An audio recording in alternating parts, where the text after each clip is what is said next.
wacan daawadayaal mar kale reer Kismaayo ayaa wacdaro la yaab leh dhigay kadib markii ay soo dhaweyn balaaran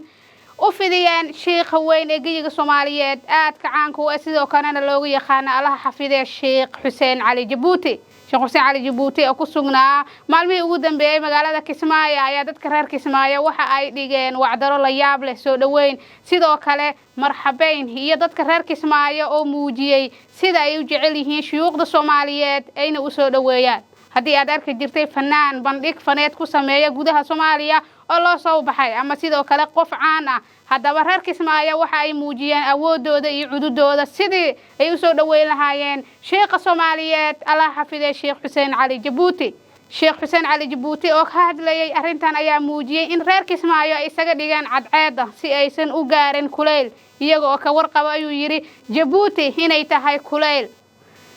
reer Kismaayo sida aawadeed ay kuleylka iyo qorraxda isaga dhigayeen harna ay u noqdeen mar kale reer Kismaayo hambalyo ayaa leenahay. Sheekh Xuseen Cali Jabuuti ayaa taga magaalooyinka geyiga Soomaaliyeed marba meel isagoo dadka Soomaaliyeed u soo jeediyo muxaadaro qiimo badan iyo waana iyo wacdi Allaha xafidee mar kale Sheekh Xuseen Cali Jabuuti ayaa mar kale hambalyo iyo bogaadin u diray reer Kismaayo sida ay isaga dhigeen cadceed ayna ugu noqdeen har isagoo sheegay inay ka wargeyn doonaan sida quruxda badan leh ay u soo dhaweeyeen reer Kismaayo sheekha weyn ee Soomaaliyeed Sheekh Xuseen Cali Jabuuti.